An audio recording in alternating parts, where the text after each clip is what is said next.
Hello दोस्तों, क्या हाल है। तारीख आज 7 जनवरी 2026, दिन बुधवार, हिंदी तिथि पंचमी। और आइए बात करते हैं आज के मुख्य समाचार में देश भर की तमाम बड़ी खबरों पर नजर डालते हैं। देखिए, पहली खबर, कांग्रेस ने पीएम मोदी और अमेरिकी राष्ट्रपति डोनाल्ड ट्रंप का एक एआई वीडियो सोशल मीडिया पर पोस्ट किया और उसमें लिखा कि मोदी के डर का खामियाजा देश भुगत रहा है। कांग्रेस नेता बोले कि क्या ट्रंप पीएम को किडनैप करेंगे। ये 43 सेकंड का एआई जनरेटेड वीडियो एक्स यानी ट्विटर पर पोस्ट किया गया कांग्रेस की तरफ से और इसमें दोनों नेताओं को एक दूसरे से फोन पर बात करते दिखाया गया है। हैरानी की बात यह है दोस्तों कि हाल ही में आपने देखा होगा कि वेनेजुएला के राष्ट्रपति मादुरो को जो ट्रंप ने अरेस्ट किया था, तो उनसे तुलना करते हुए प्रधानमंत्री नरेंद्र मोदी के लिए भी कांग्रेस की तरफ से सोशल मीडिया पर ये बातें कही गई है। कांग्रेस अध्यक्ष मल्लिकार्जुन खड़गे भी बोले कि मोदी ट्रंप के आगे क्यों झुक रहे हैं, उन्हें सिर हिलाने के लिए पीएम नहीं चुना, वेनेजुएला में बने हालात ठीक नहीं है। तो कहीं न कहीं कांग्रेस का इनडायरेक्टली इशारा ये है कि ट्रंप कभी भी भारत के पीएम को भी उठा सकता है। और इस बीच देखिए, डोनाल्ड ट्रंप का भी एक बयान देखने को मिला। ट्रंप बोले कि मोदी मेरे अच्छे दोस्त हैं, लेकिन अभी वो मुझसे खुश नहीं है। वजह, भारत पर मैंने 50% टैरिफ लगा रखा है। और अब तो ट्रंप ने ये भी दावा किया कि मोदी मुझसे मिलने आए और पूछा कि सर क्या आपसे मिल सकता हूँ। ट्रंप ये भी बोले कि अपाचे हेलीकॉप्टर खरीदने के लिए भारत कई सालों से उनके पास आ रहा था। तो ये दोस्तों बड़े बड़े नेताओं की छोटी छोटी राजनीतिक बयानबाजी देखने को मिल रही है। और इस बीच अमेरिका वेनेजुएला मसले पर भी खबर है। अमेरिकी कोर्ट में वेनेजुएला के राष्ट्रपति मादुरो को पेश किया गया। तो कोर्ट में मादुरो बोले कि मुझे जबरदस्ती किडनैप किया गया। उन पर लगे किसी भी आरोपों से उन्होंने इनकार किया, उनकी गिरफ्तारी को अवैध बताया। विपक्षी नेता मारिया मचाडो जल्द ही वेनेजुएला लौटेगी। इस मुद्दे को लेकर अमेरिका के न्यूयॉर्क की फेडरल कोर्ट में उन्हें पेश किया गया। और इस बीच एक रिपोर्ट सामने आ रही है कि अमेरिका ने जो वेनेजुएला में ऑपरेशन अंजाम दिया, वहां के राष्ट्रपति और उनकी पत्नी को गिरफ्तार करने के लिए इस ऑपरेशन में मादुरो की पत्नी जख्मी हो गई। उनकी आंखों में जख्म पाए गए, पसलियों में फ्रैक्चर मिला। सैनिकों ने बेडरूम से खींचकर उनको बाहर निकाला था। किसी बड़े खूंखार अपराधी की तरह किसी देश के राष्ट्रपति को ट्रीट किया गया। तो अमेरिका की इसी हरकत को लेकर दुनिया भर के कई देश काफी नाराज हैं। और अब अमेरिका वेनेजुएला के बाद डेनमार्क, ग्रीनलैंड, इन देशों को भी धमकियां दे रहा है कि अगला नंबर तुम्हारा है। तो इस मामले पर भी डेनमार्क की पीएम बोली कि ग्रीनलैंड पर अगर हमला किया तो नाटो खत्म हो जाएगा। ट्रंप के खिलाफ हुए दुनिया के 7 बड़े यूरोपीय देश भी कहा कि ग्रीनलैंड का भविष्य उसके लोग तय करेंगे, ट्रंप नहीं। अगर अमेरिका ने ऐसा करने की जरा से भी कोशिश की तो नाटो सैन्य गठबंधन का अंत हो जाएगा। ये बात खुद डेनमार्क के प्रधानमंत्री फ्रेडरिक्सन की तरफ से कही गई है एक टीवी इंटरव्यू के दौरान। और इतना ही नहीं दोस्तों, France, Germany, Italy, Poland, Spain और ब्रिटेन के नेताओं ने भी अब ट्रंप को ये साफ कह दिया है कि ग्रीनलैंड वहां के लोगों का है। ग्रीनलैंड और डेनमार्क से जुड़े किसी भी फैसले का हक सिर्फ ग्रीनलैंड और डेनमार्क के लोगों को ही है। डोनाल्ड ट्रंप की जोर जबरदस्ती वेनेजुएला की तरह यहाँ नहीं चलेगी। तो ये दुनिया भर में कंट्रोवर्सी भरा माहौल तो देखने को मिल ही रहा है। चलिए आगे बढ़ते हैं अपन खबरों में। देखिए, अगली बड़ी खबर, बांग्लादेश में एक और हिंदू व्यक्ति की हत्या कर दी गई। एक किराना की दुकान के व्यापारी पर धारदार हथियार से हमला किया। अब तक 6 हिंदुओं को निशाना बना लिया गया। बीते 18 दिन के अंदर अंदर दोस्तों बांग्लादेश में ये 6ठे हिंदू की हत्या देखने को मिली है। इन दुकानदार ने बस किया इतना था, बढ़ती हिंसा को लेकर एक फेसबुक पोस्ट किया था और बांग्लादेश के नरसिंदी जिले में इनकी भी हत्या कर दी गई। उम्र 40 साल, नाम शरद चक्रवर्ती मणि के रूप में इनकी पहचान हुई है। ये बीते 18 दिन में 6ठे हिंदू ऐसे रहे हैं जिनकी बांग्लादेश में हत्या की गई है। मैं तो कहता हूँ भारत सरकार को बांग्लादेश की सरकार के खिलाफ सख्त एक्शन लेना चाहिए इस मुद्दे पर अब, क्योंकि बांग्लादेश में वाकई में हिंदुओं पर अत्याचार की अब अति होने लगी है। अभी हाल ही में एक महिला के साथ भी कितनी घिनौनी बर्बरता, अमानवीयता भरी घटना की थी। देखिए, भास्कर के एक इंटरव्यू में एक बांग्लादेशी नेता भी बोला कि मैं हिंदू हूँ। बांग्लादेश की पार्टियां नहीं चाहती कि हम संसद पहुंचे। हिंदूवादी नेता का नामांकन भी रद्द कर दिया, बोले कि देश में हमारे लिए नफरत है यहाँ। चलिए दोस्तों, अगली खबर देखिए, एक रिपोर्ट सामने आ रही है। भारत में रिटेल लोन बना ग्रोथ का इंजन। वित्त वर्ष 2026 में बैंक क्रेडिट में 7% से ज्यादा की बढ़ोतरी देखने को मिली है। आरबीआई की तरफ से ऑफिशियली डेटा जारी किए गए और क्रिसिल की रिपोर्ट के मुताबिक लोन की वजह से ऑल ओवर देश की इकोनॉमिक ग्रोथ को बढ़ावा मिला है। इस बीच अच्छी बात यह है कि भारत की अर्थव्यवस्था को भी घरेलू मांग से सहारा मिलेगा। बैंक कर्ज में और तेजी दिखने के संकेत हैं। वहीं बीते साल 2025 में हमारे देश में यात्री वाहनों की यानी पैसेंजर व्हीकल्स की खुदरा बिक्री में लगभग 10% तक की बढ़ोतरी देखने को मिली। टोटल वाहनों की संख्या 44.5 लाख से भी ज्यादा रही। चलिए अगला अपडेट आ रहा। अब आपको अपना पीवीसी आधार कार्ड बनवाने के लिए 25 रुपए फीस ज्यादा देनी होगी। पहले जहां इसके लिए 50 रुपए लगते थे, अब 75 रुपए का चार्ज देना पड़ेगा। हाल ही में उदय की तरफ से इसी साल 2026 से ही ये नई बढ़ी हुई कीमतें लागू कर दी हैं और उदय की तरफ से इस बारे में नोटिस भी जारी किया गया। और सोना चांदी के भाव पर बड़ी खबर आ रही दोस्तों। देखिए, चांदी फिर तोड़ेगी सारे रिकॉर्ड, 2.5 लाख रुपए के पार हुई कीमत। सवाल ये कि अभी और कितनी बढ़ेगी चांदी। बीते दिन सोना और चांदी दोनों ने ही नए शिखर शिखर को छुआ, यानी एक बार फिर से नया ऑल टाइम हाई देखने को मिला। चांदी 2.5 लाख से ऊपर ऑल टाइम हाई बनाए, जबकि सोना 1.38 के ऊपर ऑल टाइम हाई को टच करके आया। डे एंड पर भी चांदी का भाव 2,45,000 रुपए के नए ऑल टाइम हाई पर चल रहा। एक ही दिन में लगभग 7,500 रुपए से भी ज्यादा महंगी हुई चांदी, जबकि सोना भी डे एंड में 492 रुपए बढ़कर 1,37,000 रुपए पर क्लोजिंग हुआ। कुछ तो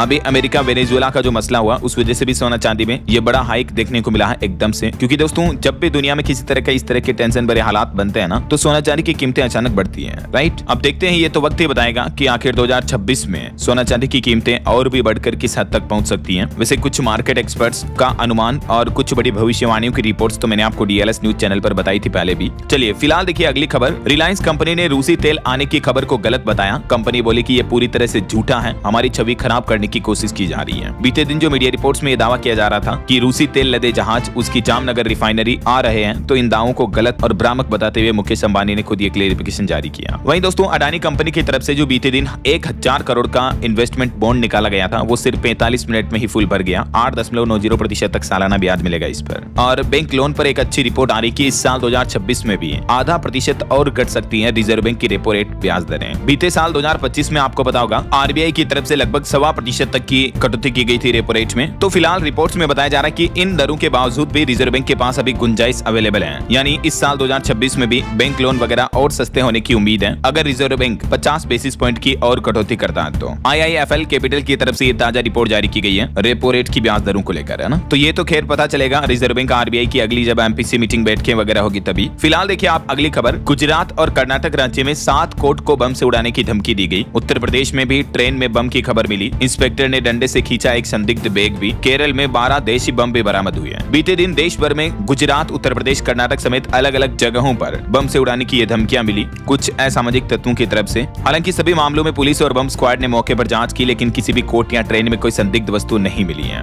और वहीं बड़ी खबर देखिए दोस्तों, दिल्ली की जेएनयू यानी जवाहरलाल नेहरू यूनिवर्सिटी में कुछ छात्रों ने प्रधानमंत्री नरेंद्र मोदी और गृह मंत्री अमित शाह के खिलाफ ये विवादित नारे लगाए। इनके अब वीडियो सामने आ रहे हैं। 35 सेकंड के इस वीडियो में छात्र नारेबाजी में कह रहे हैं मोदी शाह की कब्र खुदेगी। भाजपा ने दावा किया कि उमर और शर्जील के लिए ये प्रदर्शन किया है, जबकि यूनिवर्सिटी बोले कि इन आरोपी स्टूडेंट्स को छात्रों को सस्पेंड किया जाएगा। पीएम और गृह मंत्री के खिलाफ नारे लगाने वाले निलंबित होंगे। प्रशासन ने कहा कि नहीं बनने देंगे नफरत की प्रयोगशाला, जेएनयू प्रशासन का ये कहना है। और पॉलिटिक्स से एक और बड़ी खबर देखिए। महाराष्ट्र में बीजेपी बोली हम सावरकर की विचारधारा को मानते हैं, सहयोगियों से भी इसी की उम्मीद करते हैं। एनसीपी बोली कि हम अम्बेडकरवादी विचारधारा के हैं। महाराष्ट्र में भी आने वाले चुनाव से पहले ये कुछ राजनीतिक बयानबाजी और कंट्रोवर्सी देखने को मिल रही है। और दिल्ली के पॉल्यूशन पर बड़ी खबर देखिए दोस्तों। सुप्रीम कोर्ट के सीजीआई बोले कि कार लोगों के लिए एक स्टेटस सिंबल है, इसे रोक नहीं सकते हैं। लोग अपना पैसा बचाकर कार खरीदते हैं अपने सपने पूरे करने के लिए, क्योंकि एक वकील ने सुप्रीम कोर्ट में अपनी याचिका में कहा था कि दिल्ली में कारों पर रोक लगा करके प्रदूषण पर रोक लगाई जा सकती है। तो इसी मुद्दे पर, इसी याचिका पर सुनवाई करते हुए सुप्रीम कोर्ट के जो सीजीआई सूर्यकांत हैं, चीफ जस्टिस, उनका यह कहना है कि कार तो अब एक स्टेटस सिंबल बन गया है, इसे रोक नहीं सकते हैं। लोग कार खरीदने के लिए पैसा बचा रहे हैं, लोगों ने तो साइकिल का इस्तेमाल करना ही बंद कर दिया है। वैसे इस पॉल्यूशन मामले पर सुप्रीम कोर्ट ने वायु प्रदूषण पर सीएक्यूएम को भी फटकार लगाई और कहा कि आप अपना कर्तव्य निभाने में असफल रहे। राजधानी में पॉल्यूशन को कंट्रोल नहीं किया जा सका। और वहीं देखिए बड़ी खबर दोस्तों, मणिपुर राज्य में भी 3 घंटे में 2 आईईडी ब्लास्ट की घटनाएं देखने को मिली, जिसमें 2 लोग घायल हो गए। कुकी उग्रवादियों पर यह ब्लास्ट का शक है। सरकार ने इस मामले की जांच एनआईए को सौंपी है। और तमिलनाडु के कार्तिकेय दीपम विवाद मामले पर भी हाईकोर्ट ने दीप जलाने की परमिशन दी और कहा कि इस मुद्दे को राजनीतिक रंग न दें। एमके स्टालिन सरकार ने जस्टिस स्वामीनाथन का आदेश नहीं माना था। ये जो प्रसिद्ध मंदिर है, यहाँ पहाड़ी पर दरगाह के पास दीप धुन पर दीप जलाने की इजाजत दे दी है आखिरकार तमिलनाडु के मद्रास हाईकोर्ट ने। चलिए अगली खबर देखिए। अंतरिक्ष में भारत का सबसे ताकतवर जासूसी कैमरा लॉन्च होने जा रहा। इसरो के PSLV C62 मिशन की लॉन्च डेट तय हुई और इस मिशन के जरिए 12 जनवरी को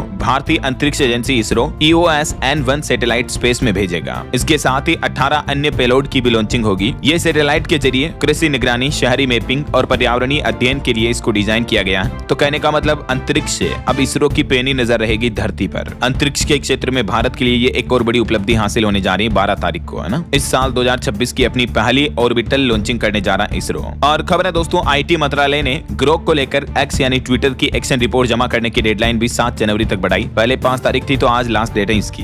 तब तक इलोन मस्क को इसको लेकर भी रिपोर्ट सबमिट करना होगा। ग्रोक एआई के जरिए अश्लील और आपत्ति कंटेंट फैलाने के आरोप हैं। वहीं देखिए बड़ी खबर, महाराष्ट्र पुलिस ने 200 करोड़ की ठगी करने वाले 7 आरोपियों को गिरफ्तार किया। मैट्रिमोनल साइट्स के जरिए फर्जी प्यार और लव मैरिज के झांसे में फंसाकर लोगों को 200 करोड़ करोड़ का चूना लगाया। मुंबई से सटे मीरा रोड इलाके में पुलिस ने ये बड़े साइबर रैकेट का पर्दाफाश किया है। कई लोगों को ठगी में फंसाकर देश भर में इन्होंने अपने फैले जाल के जरिए साइबर क्राइम को अंजाम दिया है। और खबर है दोस्तों, प्रधानमंत्री नरेंद्र मोदी 11-12 जनवरी को गुजरात राज्य के दौरे पर रहेंगे और इस दरमियान पीएम मोदी सोमनाथ स्वाभिमान पर्व में भी शामिल होंगे, हिस्सा लेंगे। और बड़ी खबर देखिए, मध्य प्रदेश के इंदौर में जो दूषित पानी की वजह से अब तक 18 मौतें हो चुकी हैं। इस मामले पर अब हाईकोर्ट ने सरकार को भी फटकार लगाई और कहा कि सरकार का जवाब असंवेदनशील है। अगर जरूरत पड़ी तो अफसरों पर तय होगी क्रिमिनल जिम्मेदारी भी है। मध्य प्रदेश हाईकोर्ट के इंदौर बेंच ने इस दूषित पेयजल मुद्दे को लेकर 5 याचिकाओं पर एक साथ सुनवाई की और इसी दरमियान कड़ी टिप्पणी करते हुए कहा कि इस घटना ने इंदौर शहर की छवि को भी गंभीर नुकसान पहुंचाया है। देश का सबसे स्वच्छ शहर कहलाने वाला इंदौर शहर अब दूषित पानी की वजह से पूरे भारत में चर्चा का मुद्दा बन गया है। हाईकोर्ट ने स्पष्ट किया कि सिर्फ इंदौर ही नहीं बल्कि पूरे प्रदेश में स्वच्छ पानी का आम जनता तक पहुंचना एक मौलिक अधिकार है और इससे किसी भी हाल में समझौता नहीं किया जा सकता है। बड़े दुख की बात तो ये है दोस्तों कि दिनों दिन इस मामले में मरने वालों की संख्या बढ़ती जा रही है। अब एमपी के इंदौर के भागीरथपुरा में एक और मौत हो गई। अब तक टोटल 18 लोगों की जान चली गई। परिजन बोले कि उल्टी दस्त से पीड़ित थी एक और महिला जिसकी जान गई। ये महिला भागीरथपुरा में अपने बेटी के घर रुकी थी, बाकी ये तो किसी दूसरे गाँव की थी, लेकिन अपनी बेटी की यहाँ रहने आई थी। तो जब नलों में गंदा पानी आ रहा था तब ये यहाँ रुकी थी, तो अब इसने भी दम तोड़ दिया है। देखिए जरा हालात। चलिए अगला अपडेट देखिए, एक रिपोर्ट सामने आ रही है कि देश के सेवा क्षेत्र की गतिविधियों में बीते महीने दिसंबर में कुछ नरमी दिखी। नए कारोबार का धीमा विस्तार रहा कारण पीएमआई की रिपोर्ट सामने आ रही है। और वहीं जॉब्स वगैरह के मामले पर रिपोर्ट है कि छोटे बैंकों ने जॉब क्रिएशन के मामले में स्मॉल फाइनेंस बैंकों ने दिग्गज बैंकों को भी पछाड़ दिया। नौकरियां देने के मामले में देश के बैंकिंग सेक्टर में स्मॉल फाइनेंस बैंक बड़े बड़े बैंकों से भी आगे रहे, ऐसा आरबीआई की तरफ से ऑफिशियली ये रिपोर्ट जारी की गई है। और देखिए दोस्तों, आपको सावधान करने वाली एक और खबर बताता हूँ। देखिए रात को सोते समय हीटर की वजह से ये बड़ा हादसा हो गया। बिस्तर पर मिली 3 जली हुई लाशें। मरने वालों में पति पत्नी और उनकी बेटी शामिल गई। अजय नाम के शख्स जो दिल्ली मेट्रो में इंजीनियर थे,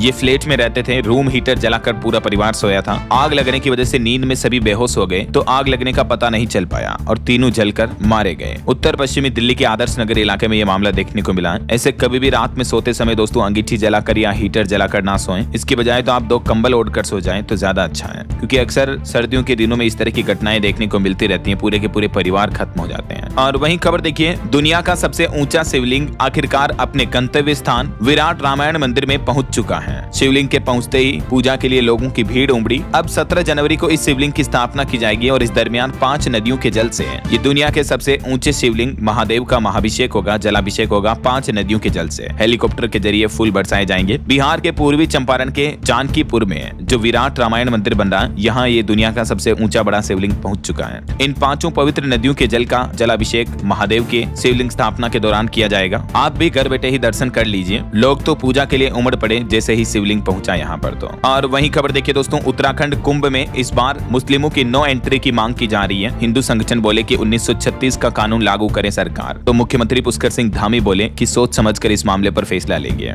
अगले साल 2027 में जो उत्तराखंड के हरिद्वार में कुंभ का आयोजन होगा, इसी दौरान तकरीबन 105 घाटों पर धार्मिक संगठनों ने गैर हिंदुओं के प्रवेश पर रोक लगाने की मांग की है। तो देखते हैं आगे इस पर सरकार का फाइनल फैसला क्या आता है। वहीं खबर आ रही है, गृह मंत्री अमित शाह को हत्यारा कहने के मामले पर राहुल गांधी को कोर्ट ने तलब किया। यूपी सुल्तानपुर कोर्ट ने कहा कि 19 जनवरी को राहुल पेश हो, सफाई देने का मौका मिलेगा। और वहीं साउथ के एक्टर विजय थलापाती के जो करूर भगदड़ केस मामले पर भी अब उनको सीबीआई ने समन भेजा। पूछताछ के लिए 12 जनवरी को पेश होने को कहा। चार्जशीट दाखिल करने पर विचार करेगी। चलिए अगली बड़ी महत्वपूर्ण खबर देखिए दोस्तों, टीवी और ऑनलाइन जंक फूड एड्स पर बैन लगा दिया है। इस देश में लागू हुए नए नियम बच्चों की सेहत को लेकर आखिरकार ये बड़ा फैसला लिया। ब्रिटेन सरकार की तरफ से बच्चों की सेहत सुधारने के लिए जंक फूड, मीठे पेय पदार्थ जो एनर्जी ड्रिंक्स वगैरह के नाम से, कोल्ड ड्रिंक्स के नाम से आप हम सबको पागल बनाती है ये कंपनियां। और इन पेय पदार्थों में ढेर सारी मात्रा में शुगर होती है जो हमारे शरीर को बहुत नुकसान पहुंचाती है। और आए दिन जो टीवी में एड्स आते हैं मैगी वगैरह के, फास्ट फूड के, पिज्जा बर्गर के, पिज्जा हॉट फलाना ढीमका ना, तो जनवरी 2026 से ही ब्रिटेन में तो इस तरह के एडवर्टाइजमेंट विज्ञापन नहीं दिखेंगे। मैं तो कहता हूँ इस तरह का नियम भारत सरकार को भी लागू करना चाहिए, क्योंकि आज की युवा यूथ जनरेशन की हेल्थ अच्छी रहेगी तो भारत का भविष्य सुनहरा रहेगा। राइट, आपकी क्या राय और विचार है इस मुद्दे पर कमेंट करके बताइए। अगर आप सहमत हैं तो नीचे कमेंट में लिखिएगा यस डीएलएस भाई, अगर नहीं तो नो डीएलएस भाई लिख दीजिएगा। बहरहाल अभी तो अपन कुछ और महत्वपूर्ण और काम की खबरें देखेंगे दोस्तों, लेकिन फिलहाल आज के मौसम के हालातों पर नजर डाल लेते हैं। और एक छोटी सी गुजारिश आपको याद दिलाना चाहूंगा, अगर आप डीएलएस न्यूज चैनल से अभी तक भी जुड़े नहीं हो तो जुड़ जाइए दोस्तों। चैनल को सब्सक्राइब करके बेल आइकन जरूर दबा दीजिएगा और इस वीडियो पर एक लाइक और शेयर भी कर देना, ताकि आपको रोजाना की ताजा खबरें महत्वपूर्ण मुख्य समाचार, काम के न्यूज अपडेट सबसे पहले आपके मोबाइल पर मिलते रहेंगे। ओके, और चलिए बिना टाइम वेस्ट किए सीधा आगे बढ़ते हैं मौसम अपडेट में। तो देखिए, मध्य प्रदेश राजस्थान में भीषण सर्दी का माहौल चल रहा है। 44 जिलों में स्कूल बंद हैं। उत्तराखंड के केदारनाथ में तो तापमान -23 डिग्री तक पहुंच चुका है। हिमाचल कश्मीर में साल की सबसे ठंडी रात रही बीती रात, पारा -10 डिग्री तक चल रहा। कुछ अलग अलग राज्यों के मौसम की स्थितियां देखिए। राजस्थान में भी कई सड़क दुर्घटनाएं देखने को मिली। कोहरे में सर्दी के चलते वैसे 25 जिलों में स्कूल भी बंद हैं और कोहरे और ठंड के हादसों में 2 लोगों की मौतें भी हो गई। कई गाड़ियां टकराई, ट्रेन और फ्लाइट वगैरह तो लेट चल ही रही है। कुछ ऐसे हालात मध्य प्रदेश में भी देखने को मिल रहे हैं। देखिए, राजगढ़ में तापमान 2 डिग्री पर पहुंचा। एमपी के ग्वालियर, उज्जैन समेत 4 जिलों में छुट्टियां बढ़ी। 7 जिलों में स्कूलों की टाइमिंग भी बदली। बिहार के भी गया जी, नालंदा, औरंगाबाद में शिमला जैसी ठंड पड़ रही है। 5 डिग्री पर चल रहा पारा। बिहार के भी 30 जिलों में कोल्ड डे का अलर्ट जारी हुआ और इधर हरियाणा के भी 13 शहरों में शीतलहर का अलर्ट है दोस्तों। 10 जनवरी तक ठंड और कोहरे से राहत नहीं मिलेगी। पंजाब, चंडीगढ़ में भी धुंध और शीतलहर की चेतावनी। छत्तीसगढ़ में भी कड़ाके की ठंड के चलते कई जिलों में स्कूलों में छुट्टियां घोषित कर दी। हालांकि टीचर्स और स्टाफ आएंगे और अगले 3 दिन राज्य के उत्तरी और मध्य हिस्सों में शीतलहर चलने की भी चेतावनी जारी हुई है।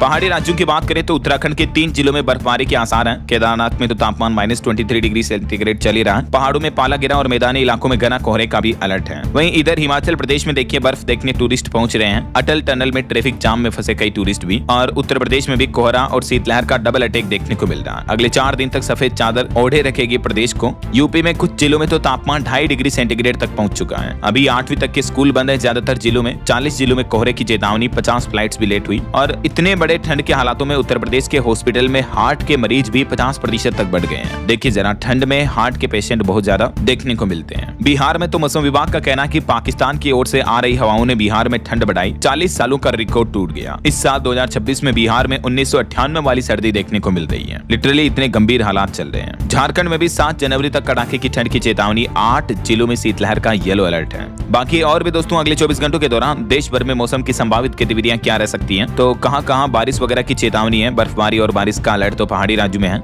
अगले 2 दिन 7 और 8 जनवरी को मौसम के हाल क्या रहेंगे आप देख सकते हैं। और बाकी ये भारत के मानचित्र में देखिए, शीतलहर और कोहरे की चेतावनी है मध्य भारत और उत्तरी भारत के अधिकतर राज्यों में। चलिए मौसम के बाद आगे बढ़ते खबरों में कुछ मार्केट अपडेट्स पर नजर डालते हैं। बीते दिन भारतीय शेयर बाजार में गिरावट देखने को मिली। सेंसेक्स 376 अंक गिरकर 85,063 पर बंद हुआ। निफ्टी भी 71 अंक गिरा। और वहीं खबर देखिए, चिली में हड़ताल के चलते दुनिया भर में तांबे की कीमत रिकॉर्ड ऊंचाई पर पहुंची। चिली में जहां तांबे की सबसे बड़ी खदान है, वहां अभी स्ट्राइक देखने को मिल रही है। इस वजह से कॉपर के प्राइस काफी ज्यादा बढ़े हुए हैं ऐसा। और खबर आ रही कि वेनेजुएला के पास तेल के अलावा सोने और तांबे के भी बड़े विशाल भंडार हैं। वेनेजुएला की जमीन के अंदर भरपूर कोयला है, इस्पात, एल्यूमिनियम और जिंक भी है। यही वजह है कि वेनेजुएला पर कब्जा करने की फिराक में है अमेरिका। चलिए अगला अपडेट देखिए दोस्तों। 12 जनवरी को लॉन्च होगा LIC की तरफ से एक नया प्लान, जीवन उत्सव सिंगल प्रीमियम प्लान। देश की सबसे बड़ी सरकारी बीमा कंपनी जो है life insurance corporation of India, उसकी तरफ से एक बड़ा धमाका ऑफर प्लान लॉन्च किया जा रहा। नए साल के मौके पर ये पहला प्लान है। पूरे भारत में उपलब्ध होगा ये प्लान। नॉन पार्टिसिपेटिंग है ये जीवन उत्सव प्लान। और इसकी खास बात ये है कि एक ही बार आपको प्रीमियम का पैसा जमा कराना है, फिर आपको लॉन्ग टर्म तक इसके बेनिफिट मिलते रहेंगे।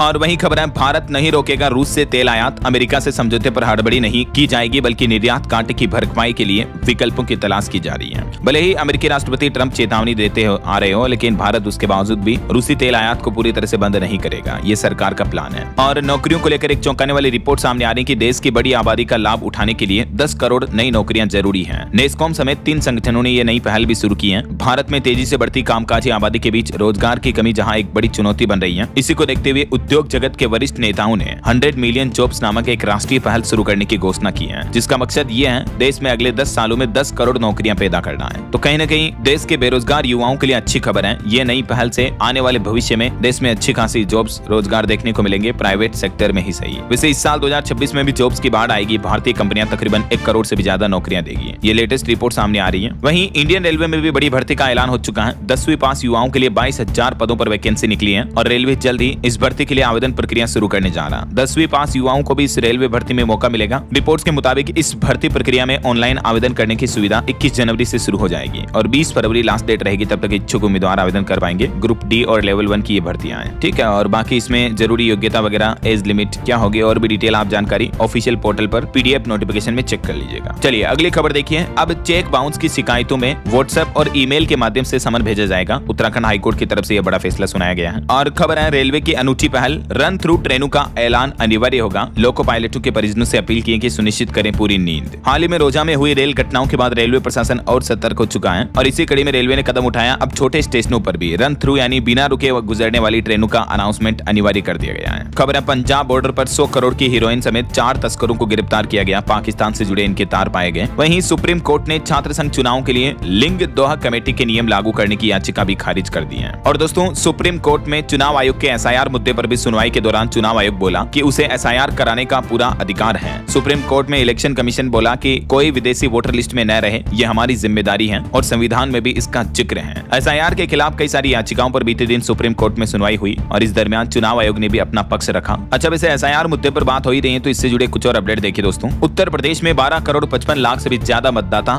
लिस्ट में शामिल रहे। एसआईआर की नई ड्राफ्ट लिस्ट जारी हुई और इस नई अपडेटेड लिस्ट में तकरीबन हर 5वां वोटर जो है वो लिस्ट से बाहर हो गया है। ड्राफ्ट लिस्ट में 3.25 करोड़ के लगभग नाम कटे, जिनमें 46 लाख तो मृत लोगों के नाम है जो कटने हैं ऑब्वियसली, बाकी कुछ अलग अलग कारणों की वजह से नाम काटे गए। अब टोटल 12.5 करोड़ वोटर बचे हैं। वैसे यूपी में 28 मार्च को प्रकाशित हो गई पंचायत चुनाव की अंतिम सूची भी, पिछली बार की तुलना में बढ़े 40 लाख से ज्यादा मतदाता भी। और उत्तर प्रदेश में जनगणना 2027 को लेकर भी सरकार का प्लान है। 6 लाख कर्मचारियों की ड्यूटी लगेगी, दूसरे चरण में होगी जातीय जनगणना। वहीं देखिए पश्चिम बंगाल की मुख्यमंत्री ममता बनर्जी बोली कि एसआईआर भाजपा के मोबाइल ऐप से हो रहा है। चुनाव आयोग ने लोगों को परेशान किया। टीएमसी भी सुप्रीम कोर्ट पहुंची इस मुद्दे पर। और कांग्रेस को एक बड़ा झटका लगा। कांग्रेस के वरिष्ठ नेता सुरेश कलमाडी का निधन हो गया। 81 साल की उम्र में आखिरकार ये दुनिया को अलविदा कह गए। एयरफोर्स में ये पायलट भी थे। ईश्वर इनकी आत्मा को शांति दे। वहीं कर्नाटक के मुख्यमंत्री सिद्धारमैया के नाम भी नया रिकॉर्ड बनने जा रहा, सबसे लंबे कार्यकाल वाले मुख्यमंत्री बनने जा रही है। चलिए पॉलिटिक्स अपडेट के बाद आगे बढ़ते खबरों में कुछ इंटरनेशनल न्यूज अपडेट देखिए आप। जापान में सुबह सुबह इतना भूकंप आया 6.2 तीव्रता का, हालांकि सुनामी की कोई चेतावनी नहीं है। और ट्रंप की चेतावनियों के बीच आप देखिए कोलंबिया के राष्ट्रपति ने डोनाल्ड ट्रंप को खड़ी चेतावनी दी और कहा कि मैं इंतजार कर रहा, आओ मुझे पकड़ कर दिखाओ। वेनेजुएला के राष्ट्रपति की गिरफ्तारी के बाद दुनिया भर में जो ये मुद्दा काफी विरोध का विषय बना हुआ है। इस बीच कोलंबिया के राष्ट्रपति ने यूएस के प्रेसिडेंट ट्रंप को सीधा सीधा ललकारा है। और वहीं दावा किया जा रहा है कि ईरानी सुप्रीम लीडर खामेनेई रूस भागने की फिराक में है। इन्हें भी सत्ता गंवाने का डर है। इनके साथ इनके बेटे और साथियों के साथ 20 लोग भी तैयार हैं जो देश छोड़कर जाने का प्लान कर रहे हैं ऐसा। और एक और अंतर्राष्ट्रीय रिपोर्ट सामने आ रही, पेंटागन की रिपोर्ट और चीन की चाल, भारत को हर समय सतर्क रहना होगा। चाइना कभी भी उल्टी सीधी चाल चल सकता है, ये रिपोर्ट सामने आ रही है। चलिए आगे बढ़ते हैं खबरों में। देखिए कुछ क्राइम जगत से और अपराध जगत से जुड़ी खबरें। मध्य प्रदेश का ये एक मामला है। स्वेटर पर ऑमलेट के टुकड़े ने कातिल तक पहुंचाया। एमपी के ग्वालियर में एक मृत पाई गई महिला का एआई के जरिए इमेज जनरेट किया, उसके फोटो को सुधारा गया, तब पता चला उसी के प्रेमी ने उसकी जान ली थी।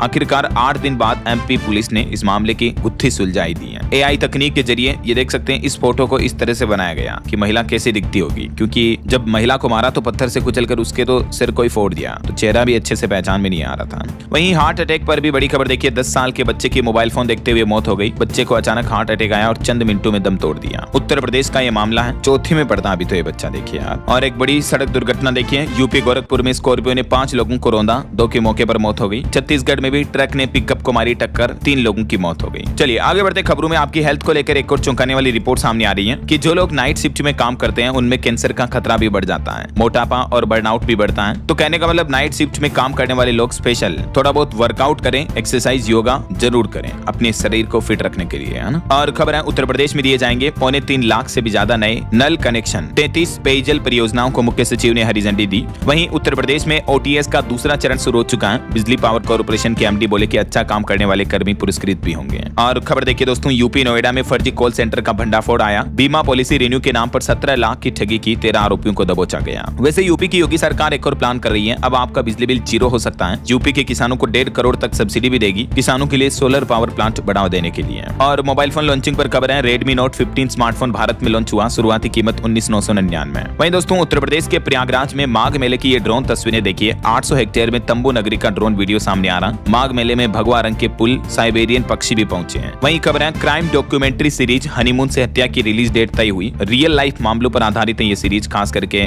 यूपी मेरठ का जो नीला ड्रम कांड था उस पर, और मेघालय के सोनम और राजा रघुवंशी के मामले भी आपको इस सीरीज में देखने को मिल सकते हैं। 9 जनवरी को रिलीज होगी ये। G5 OTT प्लेटफॉर्म पर आप इसे देख पाएंगे। लॉन्च से पहले सौरभ हत्याकांड पर आधारित वेब सीरीज का ट्रेलर भी लॉन्च हुआ। चलिए अगली खबर देखिए। उत्तर प्रदेश में घटाई गई स्टाम्प ड्यूटी। अब सेमीकंडक्टर सेक्टर में 3000 करोड़ का निवेश किया जाएगा। बीते बीते दिन यूपी की योगी आदित्यनाथ सरकार की कैबिनेट बैठक हुई और उसमें कुछ बड़े महत्वपूर्ण फैसले लिए गए। टोटल 13 अहम प्रस्तावों पर मंत्रिमंडल की मुहर लगी। एक तो अगर कोई अपने ही परिवारजनों के लिए अचल संपत्ति का दान करता है तो स्टाम्प ड्यूटी केवल 5,000 रुपए ही देनी होगी। वहीं सेमीकंडक्टर सेक्टर में 3,000 करोड़ के निवेश पर भी विशेष प्रोत्साहन मिलेगा। और इसके अलावा दोस्तों यूपी कैबिनेट का एक बड़ा फैसला देखिए, प्रदेश में पैतृक संपत्ति बंटवारे को लेकर भी नियम बदल चुके हैं। मकान मालिक और किराएदारों को भी लाभ होगा। अब 10,000 की रजिस्ट्री में होगा संपत्ति का बंटवारा, जिससे कि पैतृक अचल संपत्ति का विभाजन आसान होगा। स्टाम्प ड्यूटी में 90% तक की छूट दी जाएगी। इस फैसले से प्रदेशवासियों को और भी कई बड़े फायदे होंगे, देख सकते हैं आप। मकान मालिक, किराएदार वगैरह को भी रेंट एग्रीमेंट पंजीकरण में छूट वगैरह का फायदा मिलेगा ना। चलिए खबर देखिए, ISL इंडियन सुपर लीग की तारीखों की घोषणा हो चुकी है। अगले महीने से सत्र शुरू होगा 14 फरवरी से। वहीं वित्त मंत्रालय ने 17 लाख करोड़ से ज्यादा की 852 PPP परियोजनाओं का रोड मैप जारी किया। PP यानी पब्लिक प्राइवेट पार्टनरशिप परियोजनाओं का प्लान बताया वित्त मंत्रालय ने। और बिहार कर्मचारी चयन आयोग के अध्यक्ष ने इस्तीफा दिया। नियुक्ति के 3 दिन बाद ही आलोक राज ने छोड़ी कुर्सी। वहीं खबर है, महिंद्रा ने लॉन्च किया 3XO का इलेक्ट्रिक वर्जन भी। कितनी रेंज वगैरह चलेगी देख सकते हैं आप। और बड़ी खबर आ रही, सावधान हो जाएं, शेयर मार्केट सिखाने के नाम पर खेल अब नहीं चलेगा। मार्केट रेगुलेटर सेबी ने कमर कस ली है। अब एजुकेशन या जागरूकता फैलाने वाले वीडियो और क्लास में लाइव प्राइस डेटा का इस्तेमाल नहीं किया जा सकेगा। सेबी की तरफ से यह नई गाइडलाइन जारी की गई है स्टॉक मार्केट को लेकर। वहीं खबर देखिए, नेस्ले कंपनी ने जहरीले पदार्थ की आशंका के बाद वापस मंगाए शिशु उत्पादों के कई सारे प्रोडक्ट मार्केट से रिटर्न किए हैं। और इस बार दोस्तों फसलों की बुआई भी अच्छी हुई है। रिपोर्ट्स आ रही कि रबी सीजन में अब तक 634 लाख हेक्टेयर में बुआई हुई।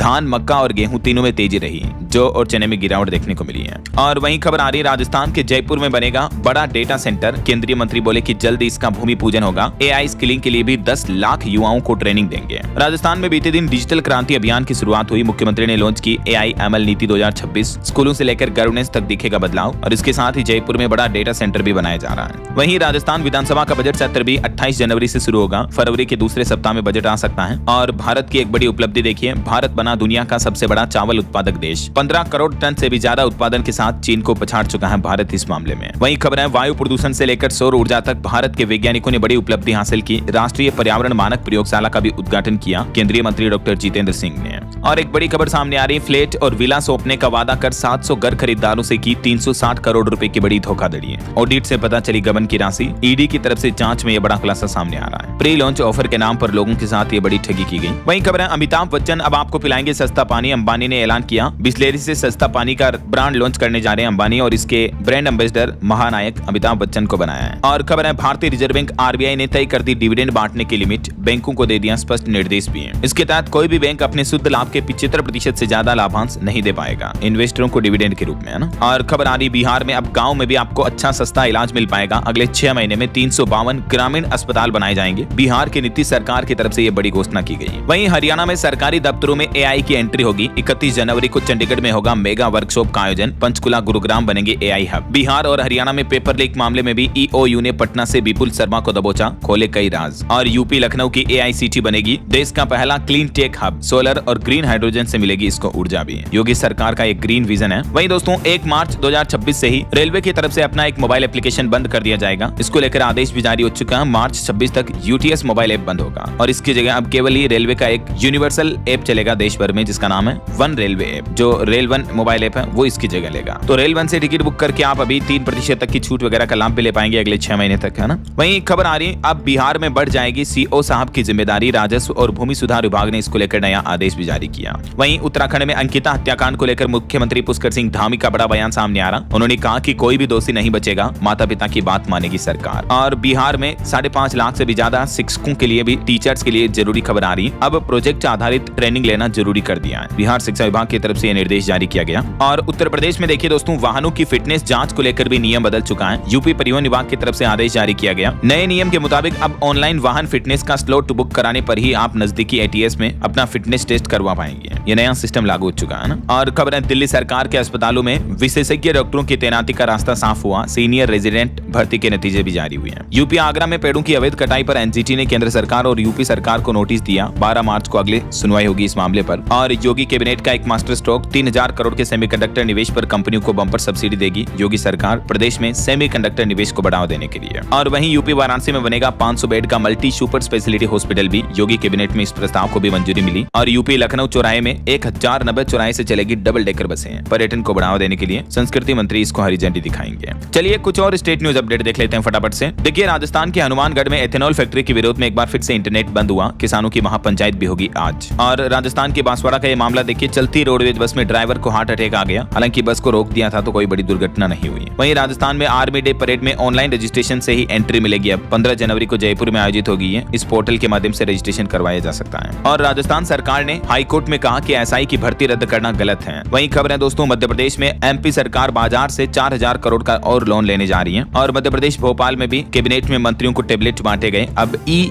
कार्य प्रणाली शुरू होने जा रही विधान सदन में। वहीं खबर देखिए, महाकुंभ की जो वायरल गर्ल थी मोनालिसा, जिनके फोटोज वीडियोस आपने देखे होंगे महाकुंभ के दौरान, तो ये आखिरकार ऑफिशियली गाने में आ चुकी है। इनके गाने का टीजर लॉन्च हुआ। फैंस बोले कि किस्मत हो तो ऐसी है। और बिहार पटना में आर्यभट्ट ज्ञान यूनिवर्सिटी में नेशनल लेवल लैब का निर्माण होगा। झारखंड में कोयला अधिकारियों की ग्रेच्युटी 25 लाख बढ़ाई गई। 1 अक्टूबर 2025 से लागू मानी जाएगी। हरियाणा में देश के पहले हाइड्रोजन प्लांट को 24 घंटे मिलेगी बिजली। और भगवंत मान चौथे ऐसे मुख्यमंत्री बनने जा रहे हैं जो अकाल तख्त पर पेश होंगे। चलिए एजुकेशन पर कुछ अपडेट आ रहे हैं। मध्य प्रदेश में 15 लाख छात्रों का आधार बायोमेट्रिक अपडेट पूरा हो चुका है। स्कूलों में जारी विशेष एमबीयू अभियान भी। वहीं उत्तर प्रदेश में पीएससी के भी 15,000 पदों पर शीघ्र ही भर्तियां होगी। और तेलंगाना में इस बार इंटर परीक्षा के हॉल टिकट वगैरह व्हाट्सएप पर भी आपको मिल जाएंगे। ओके, और चलिए दोस्तों अंत में आज के राशिफल पर नजर डालते हैं। देखिए, कर्क राशि वालों को रुका पैसा मिल सकता है और तुला राशि वालों को किस्मत का साथ। वहीं वृश्चिक वालों को प्रमोशन मिलने के भी योग दिख रहे हैं। बाकी और भी अलग अलग राशियों का राशिफल आप देख सकते हैं स्क्रीन पर। और हाँ, आप मुझे कमेंट करके बताइए कि भारत अभी किन किन देशों से कच्चा तेल क्रूड ऑयल इंपोर्ट करता है। किसी एक देश का नाम कमेंट करके बताइए। सही जवाब देने वाले लोगों को रैंडमली सेलेक्ट होने पर डीएलएस न्यूज टीम की तरफ से शानदार सरप्राइज गिफ्ट जीतने का मौका मिलेगा। और कल दोस्तों आपको डीएलएस न्यूज पर एक बड़ा सरप्राइज बिग अनाउंसमेंट देखने को मिलेगा। आप भी खुश हो जाओगे। तो बिल्कुल जुड़े रहेगा आप मेरे साथ। चैनल को अभी तक भी सब्सक्राइब नहीं किया तो करके बेल आइकन जरूर दबा देना। वीडियो को लाइक शेयर कर दीजिएगा। ख्याल रखिएगा अपने आप का, अपने परिवार का। मिलेंगे अगले नेक्स्ट अपडेट में। तब तक के लिए जय हिंद, जय भारत, वंदे मातरम। नजर रखे हुए